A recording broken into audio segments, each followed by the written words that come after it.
हाँ, हाँ, देखो अब समझो, ये अब समझ लो तैत्तिरीय उपनिषद जो मैं उस टाइम बता रहा था, ये क्यों ज़रूरी है कि जैसे हम लोगों ने, हालाँकि मैंने कहा ना क्लास खत्म होगी, क्लास में भी ज़िक्र हो गया था, लेकिन फिर भी आप समझिए तैत्तिरीय उपनिषद में उस टाइम क्यों बताया था कि ज़रूरी है। मैंने उस टाइम कहा कि अगर धर्म विशेष से ना भी जोड़े भी किसी को तो कोई बात नहीं, यहाँ पर हमें क्या समझना है कि इसका लॉजिक इसमें कितना बढ़िया करके बताया है।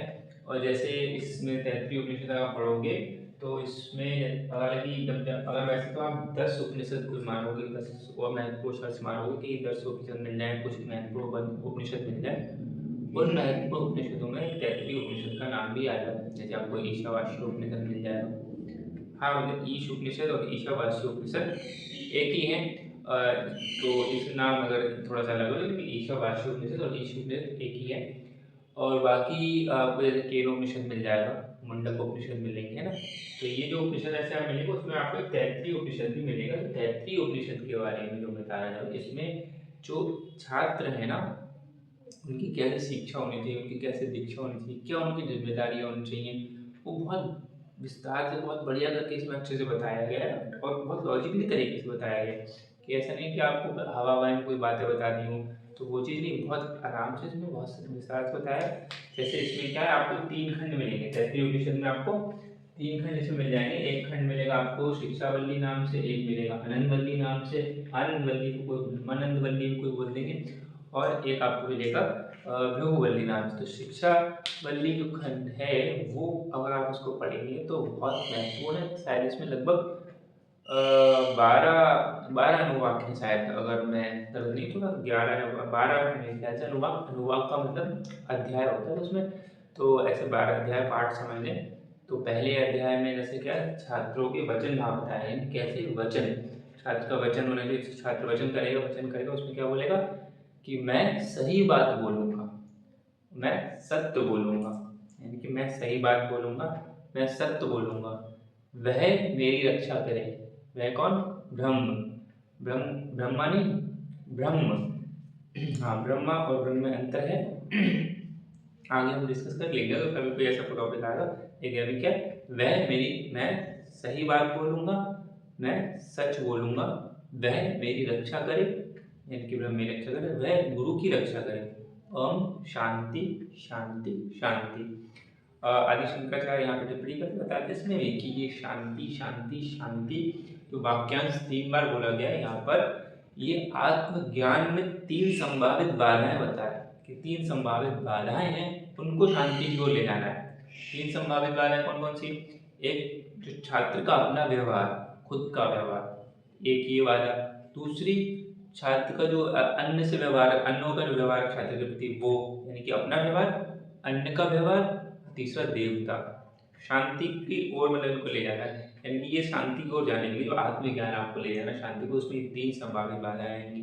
ठीक है, देवता वाले का आपको प्रश्न आ रहा होगा, हम लोग उस पर डिस्कस कर लेंगे कि देवता क्यों ना। अपने जो हमें 3 संभावित बाधाएं उसमें क्या बताइए, एक अपना व्यवहार छात्र का, और अन्य का व्यवहार, और तीसरा देवता, यानी कि इन तीनों शांति को ओर प्रेरित होंगे। ऐसे करके वहाँ पर ये छात्र का पहले अध्याय में, पहले अनुभाग में ये वचन है, अनुभाग बोले या फिर इसको अध्याय बोले।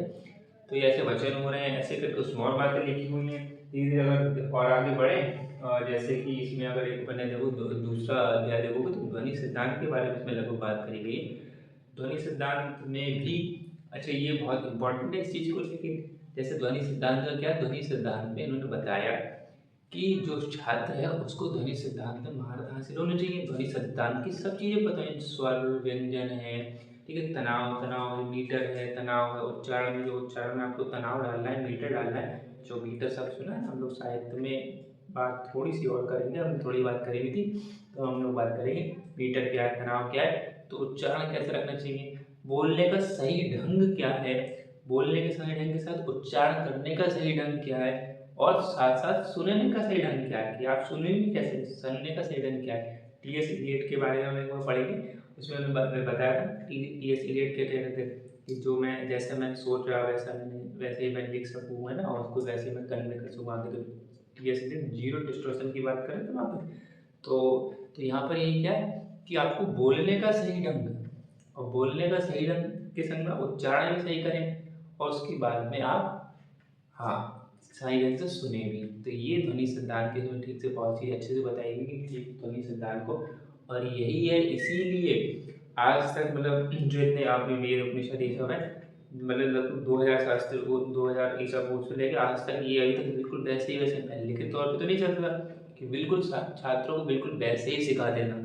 कुछ लोग रट्टू तो तय बोलते हैं, लेकिन वो नहीं कि आप बिल्कुल वही ध्वनि वही नाद उसके हिसाब से बच्चे बिल्कुल वैसे एक तरीके से, हालांकि एक व्यक्ति हुए उन्होंने बोला है पश्चिम कुंड बोले कि टेप रिकॉर्डिंग की तरह ही बिल्कुल बिल्कुल जैसे आपने कभी रिकॉर्ड कर दिया बिल्कुल वैसे ही वास्तविक सा, कुछ भी हेर फेर नहीं, कुछ वही टोनल जो हम टोनल खो चुके होंगे आज के ज़माने में वैसे टोनल मिल रहे हैं उसमें, बिल्कुल वैसे ही सब कुछ है। तो ये बिल्कुल बहुत तारीफ वाली बात बताते हैं वो, और अच्छी बात बताते हैं। तो इसलिए ऐसे करके वहाँ तक अब तक लेके आना ये बड़ी बात नहीं, बहुत बड़ी बात है, छोटी मोटी बात नहीं है। तो इसलिए आपको ऐसे रखना पड़ेगा। तो इसलिए ध्वनि सिद्धांत की जब महारत हासिल होगी आपको, तभी इसमें आप ऐसा कर पाएंगे। तो ये ध्वनि सिद्धांत हो गया। आगे अगर हम अध्याय की बात करें तो इसमें तीसरे अध्याय में लगभग लगभग ऐसे बताया कि इसी शिक्षावल्ली के ही अध्याय में अनुभाग में, कि जो मैं इम्पोर्टेंट एक बात और बताना चाह रहा हूँ कि इसमें वो है ब्रह्मांड में, कहते हैं कि ब्रह्मांड में सब कुछ जुड़ा हुआ है, सब कुछ मतलब कनेक्ट है आपस में। जैसे कनेक्ट का मतलब कैसे, कि ऐसे कनेक्ट है जैसे आपको उसमें बताया कि जो शब्द हैं वो जुड़ के क्या बन रहे हैं, अक्षर अक्षर पहले ले लो, हाँ ठीक है, अक्षर शब्द जुड़ के शब्द बन रहे हैं ऐसे उसमें लिखा हुआ है, और शब्द जुड़ के वाक्य बन रहे हैं। ठीक है, तो ऐसे करके ऐसे जुड़ना ऐसे करके, ऐसे उन्होंने एक बार बताया कि जो ये पृथ्वी और आकाश है ये जुड़े हुए हैं किसके माध्यम से, बीच में जो वायु है, ठीक है, और जो वायु के माध्यम से और अंतरिक्ष द्वारा ये आपस में जुड़े हुए हैं। ऐसे उन्होंने बताया कि आपका जो ऊपर का जबड़ा और नीचे का जबड़ा ये है, ये वाणी के माध्यम से जुड़े हुए हैं। जैसे आपको आपने सुना होगा थ्योरी ऑफ इंटेंगलमेंट, सुना है? तो थ्योरी ऑफ इंटेंगलमेंट, हाँ, तो इधर हम लोग साइंस एंड टेक में देखेंगे। अब मैं बहुत चीज़ें देखने के आपको हवाले करते रहा हूँ, हालांकि जब साइंस एंड टेक पढ़ेंगे तो हम उसमें पढ़ेंगे जरूर थ्योरी ऑफ इंटेंगलमेंट। तो थ्योरी ऑफ इंटेंगलमेंट का मोटा मोटा इतना समझो कि वो थ्योरी ऑफ इंटेंगलमेंट में ये बताते हैं कि बिल्कुल पार्टिकल्स होते हैं, जो कण होते हैं, वो इस कदर कनेक्टेड हैं आपस में, ठीक है। तो अगर उनको किसी जगह कनेक्टेड हो जाते हैं तो क्वांटम, जो क्वांटम इंटेंगलमेंट जिसे बोले जाते हैं, तो इस कदर ही कनेक्टेड है आपस में। अगर आप किसी बहुत दूर डिस्टेंस पे भी ले जाओगे ना आपस में, तो जैसे कि ये अप हेड है और ये डाउन हेड है, अगर आप इसको चेंज करोगे तो ये अपने आप चेंज होना है अगर कनेक्टेड है। तो आप बहुत दूर डिस्टेंस पे ले जाओ, बहुत दूर, जिसके बीच में के जो बीच में जो आप लगेगा कि इसके बीच में कोई क्रिया हो रही है, इस वजह से घूम रहा है, बहुत दूर यहाँ से दूसरे देश में दूसरे कॉन्टिनेंट में ले जाओ, फिर जाके इसका ये हेड मूव करो ऐसे करके, ये अपने आप ऐसे हो जाएगा। इतनी दूर ले जाने के बाद भी, यानी कि जब आपको ये बता रहे हैं कनेक्ट है, ऐसे कभी कनेक्टेड है, तो हर एक चीज़ ब्रह्मांड में जुड़ी हुई है। इसीलिए आपने सुना बटरफ्लाई इफेक्ट, सुना होगा बटरफ्लाई इफेक्ट, थोड़ा बहुत सुना है कि आप तितली का पर फड़फड़ाना आ रहा है। तो बटरफ्लाई इफेक्ट में क्या है कि इफेक्ट में, यानी कि एक तितली के पंख के फड़फड़ाने से कहीं दूसरे बहुत बड़ी घटना हो जा रही है। तो एडवर्ड लॉरेंस उन्होंने ये बताया था कि एडवर्ड लॉरेंस ने कि ब्राज़ील में अगर कोई तितली फड़फड़ाती है अपना पंख, तो टेक्सास में टॉर्नेडो आ जाता है, टेक्सास यूएसए तो टॉर्नेडो आ जाता है। तो ये ब्रह्मांड में सब कुछ इस कदर जुड़ा हुआ है आपस में। तो यहाँ पर ये अध्याय इसका बताता है ऐसा कि ब्रह्मांड में सब कुछ जुड़ा है आपस में। उन्होंने फिर एग्जाम्पल ऐसे ही बताया कि सूर्य और अग्नि भी जुड़े हुए हैं, जो बीच में वायु के माध्यम से ऐसे करके। तो ये सब ऐसे कर बादल, और ये बादल और मतलब बादल और ये बिजली के माध्यम से ऐसे उसमें बताया है। और बाकी तो ये कनेक्टिंग, और उसके बाद में जैसे एक अध्याय में आपको सांस लेने की भूमिका क्या होनी चाहिए, आगे इसमें ऐसा बताते हैं कि सांस लेने की भूमिका क्या, जो भू भूव स्व, इसको छोड़ने के लिए अगर भू हम जो बोल रहे हैं तो सांस छोड़ने हमें, तो भूव बोल रहे हैं सांस लेते हुए बोल रहे हैं, स्वर बोल रहे हैं, स्व यानी कि स्व बोल रहे हैं, तो उसमें क्या है सांस छोड़ने और सांस लेने के बीच के मध्य चरण को बताया है।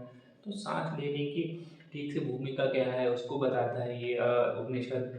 और जो आपका जो मानवीय रिश्तेदारी जब चल रही है, इस रिश्तेदारों में कैसा रचनात्मक कार्य होना चाहिए, कैसे रिश्ते आपके सौहार्दपूर्ण बने बने रहें, तो इसको भी बताता है। इसमें भी उपनिषद ये बहुत डिटेल में बताते हैं कि आपको कैसे अपने रिश्ते आपके सौहार्दपूर्ण बनेंगे, कि सामने वाले को क्या कर, आपको आपके दायित्व बता दें कैसे है, और उसको भी समझाने जाने का कि वो भी ऐसे ऐसे करे, तो रिश्ते आपस बने रहेंगे। ये और शिक्षक और छात्र की नैतिक जिम्मेदारियाँ क्या हैं, सामाजिक जिम्मेदारियाँ क्या हैं, वो बताता है ये उपनिषद, ठीक है। ऐसे शिक्षक का भी वचन है, उसमें छात्र का वचन है, शिक्षक का वचन है। और अगर इसमें अगर आगे जैसे बताएं इसमें कि जैसे जो जो संबंध जुड़ा हुआ तो उसमें शिक्षक और छात्र का संबंध है जुड़ा, जो ब्रह्मांड में सब कुछ जुड़ा है तो शिक्षक और छात्र जुड़े हुए हैं किसके, जो ज्ञान है ना, तो ज्ञान ही है जो शिक्षक और छात्र को जोड़ा हुआ है व्याख्या के माध्यम से, कि हमने शिक्षक ने छात्र को व्याख्या करी ज्ञान की, तो आपस में जुड़े हुए हैं ऐसे करके। तो किसी प्रकार से पूरे ब्रह्मांड में हर एक चीज़ पूरी चीज़ें उससे जुड़ी हुई है।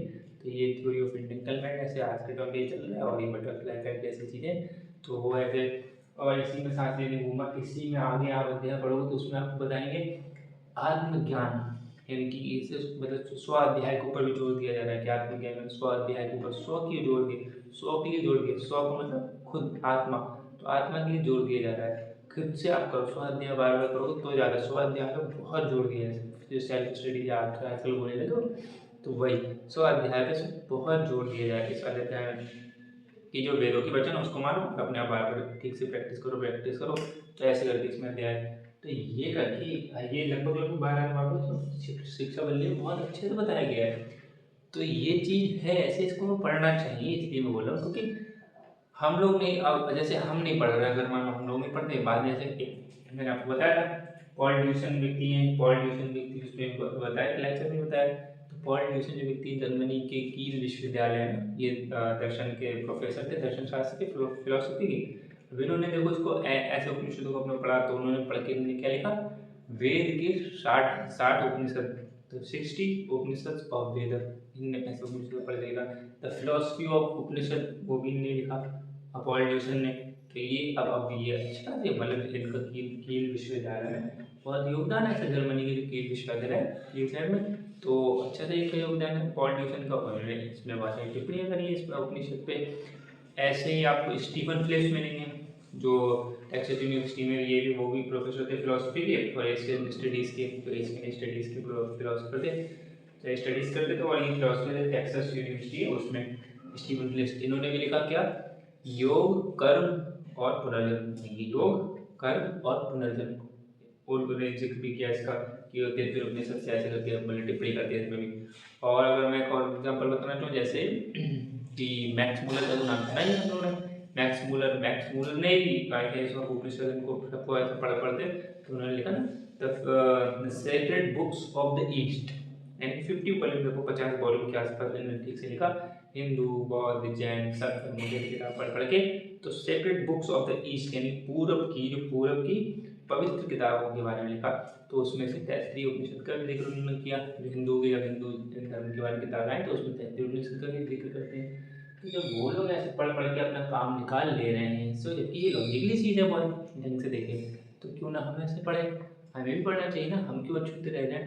जब और अब तो ठीक है अनुवाद में मिल रहा है, बहुत अच्छा अनुवाद मिल जाता है हमें, संस्कृत में अगर रुचि नहीं आ पा रही है, संस्कृत में कठिनाई हो रही है, तो संस्कृत भी अलग है, संस्कृत व्याकरण जैसे वैसे एलियन टॉयट्स हैं या पैट्रिक ओलिवेल है, पैट्रिक ओलिवेल वो भी देखो स्टीफन फ्लिप्स के संग में टेक्सास यूनिवर्सिटी में थे, और पैट्रिक ओलिवेल वो संस्कृत साहित्य के बहुत बड़े विद्वान थे, तो उन्होंने अच्छे लिखा। तो अब संस्कृत साहित्य से आपको किसी वजह से डर लग रहा है, पहले तो सीख लें अगर मन हो तो समय है तो, लेकिन आज की जो भारत और कॉम्पिटिशन है उसमें नहीं लगता है, तो अनुवाद बहुत आराम से मिल रहा है, अनुवाद आपको नेट पे मिल जाएगा, पुस्तक छप रही है अनुवाद में, ऑथेंटिक सोर्स से देख लो, गीता प्रेस से देख लो, उसमें तो बहुत अच्छे से मिल जाते हैं, तो उससे आप पढ़ो, थोड़ा सा अपने आप से क्वेश्चन करो, कहीं पे कोई कमी लग रही है तो एक बार और सर्च मारो, वरना फिर मुझसे पूछ लो, मैं बता दूंगा अगर हम लोग इधर पढ़ें, वरना इनकी चीज़ों को पढ़ते रहो। इसलिए मैं आपको रिकमेंड बता रहा हूँ, रिकमेंड बहुत अच्छा है, तो मैंने इसको देखा था ठीक से डिटेल में,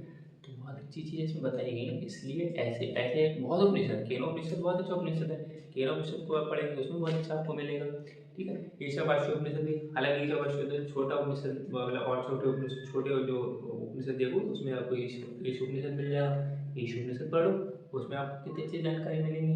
तो ये उपनिषद में बहुत अच्छे से, वेद में एक बार को आप पढ़ने जाओगे तो वेद में आपको जब मतलब डामाडोल हो जाएगा, मतलब कि ये क्या है और समझ में नहीं आ रहा कुछ, तो इसलिए उपनिषद पे आ जाओ, जो वेदों के ही अंग आ जाए, वेदों से व्याख्या उनके लिए, तो इसलिए उपनिषद पे आ जाओगे तो अच्छी बात है, उनके अनुवाद पढ़ लो जब समय मिले तब, है ना। ये इसलिए बता रहा हूँ, शिक्षा वल्ली खंड आप इसका ही पढ़ लो, बहुत ईजी है, बहुत आसान है और बहुत चीज़ें अच्छे से बताई गई। कि कैसे एक माता और पिता के को जो बच्चे बच्चे के द्वारा कनेक्टेड है प्रजनन के माध्यम से, है ना। ऐसे उन्होंने बताया ऊपर ऊपर की जगह नीचे की जगह होता है, तो ऐसे ही कनेक्टेड है। तो ये हर एक चीज ब्रह्मांड में कनेक्टेड है, ठीक है। तो ये जो एक कनेक्टेड लिंक्स बताते हैं, इसलिए ये तैत्तिरीय उपनिषद इसलिए मैंने बताया। हालांकि हम लोग कहाँ से निकले, एक राजन शंकु से निकल गए, तो शंकु शब्द हमें समझ नहीं, लेकिन ये क्या तैत्तिरीय उपनिषद का भी चलो जिक्र आ गया इसमें, तो ऐसे भी चलो आपको ये मिल जाए। एक क्लास में थोड़ा लंबा होता है ये सब बताना, इसलिए हम लोगों ने ऐसा कर लिया। तो ये चीज़ आप लोग ध्यान रखें, इस पर थोड़ा सा समय मिले तो कभी इन पर विचार करिए करें, और थोड़ा पढ़िए भी करें इन सब चीज़ों को, क्योंकि हमारे लिए बहुत ज़रूरी है। आने वाले समाज मतलब बहुत गति उसकी नीचे चली जाती है, दुर्गति में हो रहा है उसका समाज, तो इसलिए हमें ये चीज़ें जाननी चाहिए। और भी अगर नहीं भी जानेंगे तो फिर हमें दुर्घटना भी अपने झेलनी पड़ेगी। फिर लेकिन जब कोई और दूसरा बोलता है तो कहते हैं ये तो हमारे पास था, ये तो हमने हमारी हमारी संस्कृति चुराई, यदि पॉलिटिक्स ये सब लोग भारत के सर्च करके कुछ इससे बना लें, तब आप कहेंगे ये तो हमारी संस्कृति है, हमारी संस्कृति। तो आप क्यों नहीं पढ़ रहे हैं अपनी संस्कृति को, जबकि सब कुछ अवेलेबल है आराम से, नेट पर भी है, और सबको आज को नेट फ्री मिल रहा है, और सब आपको जो नेट फ्री मिल रहा है बिल्कुल एक सर्च मारना है, बल्कि उपनिषद लिखना है, तैत्तिरीय उपनिषद आ जाएगी, विकिपीडिया आ जाएगी, उसका उपनिषद का पूरे वेबसाइट अलग से आ जाएंगे, उसमें पढ़ो तैत्तिरीय। और एक जगह से नहीं, अलग अलग जगह से पढ़ो, विकिपीडिया से पढ़ो, और जगह से पढ़ो, कोई उपनिषद की कोई स्पेशल साइट है उससे पढ़ो, जाके उपनिषद.org करके एक साइट है जाके उससे पढ़ो। तो ऐसे अलग अलग पढ़ के तो आपका फैक्ट चेक हो जाएगा कि ये यहाँ बात सही लिखनी है, लिखी। और फिर एक बार क्या, अगर थोड़ा आर्थिक तौर पर ठीक ठाक है, मजबूती, तो गीता प्रेस बहुत सस्ते दामों में निकालती है पुस्तक, तो उधर से आप ले लो। तो वो आप अच्छे से पढ़ लो, तो 3-4 रेफरेंस चेक कर लो, तब आपने राजी, ये आप इस बात पर राजी हो कि ये बात तो सब जगह लिखी है, ये बात तो ये लिखी है। अब इसको लॉजिकली आपको बैठाना है कि हाँ ये सही है या नहीं है, आप लॉजिक के हिसाब से देखना है। और किसी तरह से हम कहीं अटक रहे हैं तो हम लोग उस पर डिस्कस करेंगे, ठीक। तो लेकिन वैसे तैत्तिरीय उपनिषद शिक्षा वल्ली खंड आपको बहुत अच्छे मिलेगा, आगे भी वैसे ब्रह्मानंद और भृगुवल्ली खंड भी बहुत अच्छे लिखे हैं। तो ये हालांकि कृष्ण यजुर्वेदी जो शाखा है, 4 शाखा उनमें से बहुत इंपॉर्टेंट, बहुत महत्वपूर्ण ये शाखा है, उसको तैत्तिरीय कृष्ण यजुर्वेदी, शुक्ल यजुर्वेदी, ये पढ़ लेंगे हम लोग, उसको समझ लेंगे, इस पर क्लास जरूर ले लेंगे।